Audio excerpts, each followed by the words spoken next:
Hello, I am Mr. Johnson, and this is the meat of this chapter. Section 20.3, dealing with what is called voltaics. So in this section today, we're going to talk a little bit about what occurs in a voltaic cell. Then we're also going to be able to draw them and label the different parts of a voltaic electrochemical cell. Okay, as we've talked about in chemical reactions, we know that when we have a redox reaction, the electrons transfer from one substance to another substance. We know that when a redox reaction is spontaneous, first of all, we're thinking going back to chapter 19, if it's spontaneous, delta G is equal to a negative value. Energy is released and can be used to perform electrical work. The way that you do that is you use what's called a voltaic cell, which is somewhat similar to a battery, but not exactly the same. In a voltaic cell, the transfer of electrons takes place through an external pathway rather than directly between the reactants. We're going to talk about both of these things today, about how it can occur directly between the reactants, then also how it can occur in an external pathway as well. Okay, the way, if we come back here real quickly, the way we can see it directly occur between reactants is if you take a piece of zinc metal and you place it into a solution of copper nitrate. Which we know is just copper ions and nitrate ions. In that reaction, you go from zinc metal reacting with the copper ions to produce zinc ions and copper metal. In this case, the zinc is in direct contact with the copper, and so you see the reaction occur where the blue solution, which is the copper, slowly fade and turn into copper metal. Okay, you can't really see that well, but this is kind of what the reaction is doing, as the zinc is replacing the copper, and the copper is becoming copper metal. Okay, now what can also happen is you don't actually have to have those two things in the same solution for the reaction to occur, and that's where a voltaic cell comes in. In a voltaic cell, the two substances are in two different beakers, or whatever you want to call them. And they're just connected by an external circuit which allows the electrons to transfer.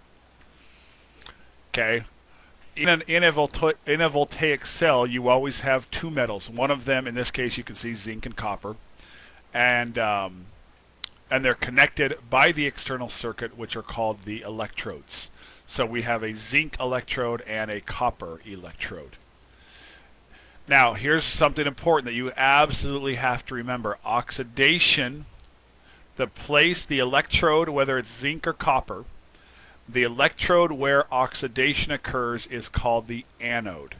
Notice oxidation starts with a vowel, and so does anode. That's how you will remember that. The electrode where reduction occurs is called the cathode. So in a voltaic cell, you always have an anode and you always have a cathode.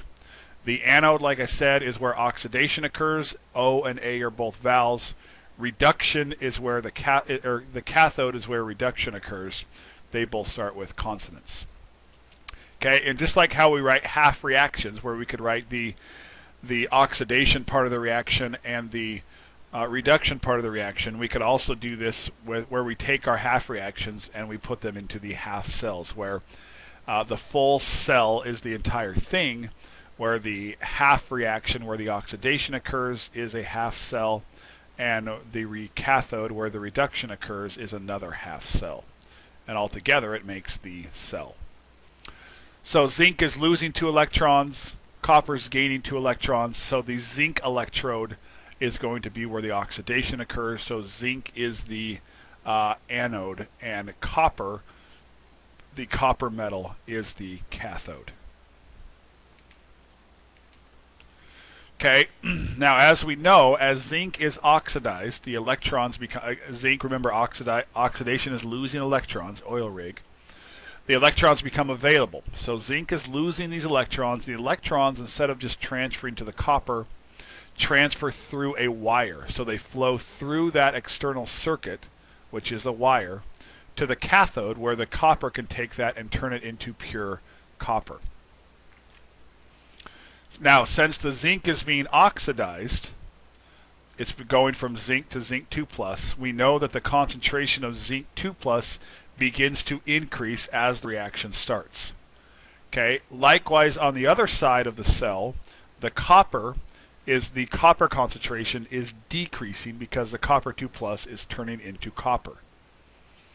But for this to work, you can't keep creating more and more charge on one side and removing a charge from the other side. For this to work, these two solutions must remain electrically neutral. And so what happens is there's an increase in the positive ions on the anode side and a decrease in the positive ions on the cathode side. And so they have to migrate out for that voltaic cell to work. And the way that you do that, the way that you keep both sides of the reaction neutral, is by using a salt bridge. A salt bridge is something that is put in between both solutions that maintains the electrical neutrality of that reaction. Now what it is, usually it's just a paper that will have a positive component associated with it and a negative component associated with it that won't react with any of those ions. So like salt, like alkali metals and nitrates, they're always soluble. So you always want to use something that will remain soluble in the solution. So what happens is as the oxidation and the reduction occur at the electrodes, the ions from the salt bridge will migrate to neutralize this charge into the compartments. I'll show you this here in just a second. Okay, the anions, so in this case, if you use NaNO3 as your salt bridge, the anion, which would be NO3 minus, is going to migrate towards the anode. Why is that occurring? Because at the anode, remember, the zinc is going from zinc to zinc 2 plus. So to maintain that neutral, by increasing all these positives, we need to add some negatives. So anions always goes towards the anode. I wonder why they call it an anode. Anions. Coincidence there? Cations, so in this case the sodium would be the cation, Na plus, always goes towards the cathode. So the cations, the positively charged part of the salt bridge, go towards the cathode. That makes sense, huh? The anions go to the anode, the cations go to the cathode. So this here is a voltaic cell. Notice that we've got our zinc electrode, which is the anode. So this is a piece of zinc metal right here, all the way down into the solution. Here is a piece of copper metal. This is our cathode. The electrons always transfer from the anode to the cathode. I've seen questions like that on the exam. Electrons transfer. Well, obviously, the anode is where oxidation is occurring. That's where they're losing electrons. So the electrons are transferring from the side that's losing them to the side that is gaining them. One of these days I'll learn how to write a little bit better. Okay? So as they're losing those electrons, as it's losing those electrons, the electrons have to be gained over here. So electrons always transfer, and I think this is on the next slide, but the electrons always transfer from the anode to the cathode. Okay, another thing here, notice that this is zinc metal. As it's being oxidized, it's becoming zinc 2 plus. Notice that the zinc 2 plus, the negative ion, the anion, is going to the anode. Okay, as the copper 2 plus comes in here, where the copper 2 plus is decreasing, so that means we have a large concentration of nitrate ions. So the anion, or excuse me, the cation, the positively charged ion, goes into the solution. So the cations always go into the one that is decreasing the positive charge. The anion goes into the one where the positive charge is increasing. And what we can do is we can measure the amount of electricity that flows through there. Okay? None of this works when you're missing a component. If you take the salt bridge out, it doesn't work. If you take the wire out, it doesn't work. If you take one of these solutions out, it doesn't work. You have to have the voltaic cell set up just like this. Okay, so just like how we just saw, the electrons always flow from the anode to the cathode. That makes sense. If you understand what anodes and cathodes are, the electrons must flow from the side that's losing the electrons to the sides that's gaining the electrons. Okay, the anode is the negatively charged electrode, and the cathode is the positively charged electrode. Just like how in a battery you have a positive end and a negative end. That's why you have to put them in the right way, because electrons will only flow in one direction. So cathodes are positively charged, anodes are negatively charged. Okay, so here's a reaction here. It's poured into a beaker. Basically, you're making a voltaic cell. They want us to write each complete and balanced half reaction, indicate which reaction is occurring at the anode, which one's at the cathode, which way the electrons are transferring, which way the ions are migrating, and then the signs of the electrodes. Okay, so to write each complete and balanced half reaction, we obviously have to come all the way back up here and figure out our oxidation number changes. So if we look at our reaction, we've got this reaction here. So if we start with Cr2O7 becoming Cr3+, we have to balance it. I didn't do all the steps for you because we did all that yesterday, but this is your balanced half reaction for Cr2O7 becoming Cr3+. Okay, notice that the electrons are a reactant, so therefore that is reduction. Reduction occurs at the cathode. Okay, for the second reaction, we have this, much simpler. Also, again, notice the electrons are a product, therefore that is oxidation. Oxidation always occurs at the anode.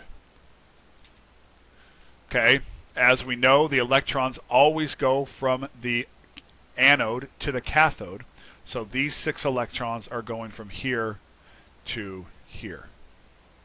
Okay, so the electrons flow from the electrode immersed in the potassium iodide solution to the potassium chromate, dichromate solution. I shouldn't think there should be a 2 right there. I don't know why that's not in there. Cr2O7, sorry. And as we know, the anode is always the negative electrode and the cathode is always the positive electrode. Okay, now let's take a look at this again from a molecular point of view. It is a spontaneous reaction. Zinc does replace copper, and copper does take those electrons. We know that zinc is oxidized, copper is reduced. On the atomic level, copper comes into contact with zinc on the surface of the electrode. Okay, the 2 electrons are directly transferred from zinc to copper, forming copper solid. Okay, so this again, and then this is all if you put zinc right into that solution. Okay, so you can see here is our our piece of zinc metal. Here is our copper 2 ion solution. Notice that the zinc, these 2 electrons, this is the zinc here. Here's the copper ion here, the Cu2+. Those 2 electrons are transferred from the zinc to the copper, so now you have a copper atom, and then that zinc is now floating around in the solution. Okay, if you do it in terms of a voltaic cell, the same thing is happening. They're just not in the same solution. In this case, the 2 electrons that are here transfer through the wire over to here. Those 2 electrons are taken right here by the copper ions that are floating around in the solution, and then those copper ions become copper atoms right here. So this gray one right here that was a copper atom, or copper ion, excuse me, becomes a copper atom here. Okay, so as we know, a voltaic cell consists of 3 parts. It has to have an anode, it has to have a cathode, and there must be a salt bridge to maintain electrical neutrality. The 2 solid metals are called the electrodes. The electrodes are either the cathode or the anode. And remember that at the anode, the electrons are products. At the anode, the electrons are products. At the cathode, the electrons are the reactants. That's where reduction occurs. And remember that for electrons to transfer, they can't transfer simply in the solution or through the salt bridge. They must travel through the wire. Okay, just a couple of review questions for tonight. We'll look at these tomorrow in class.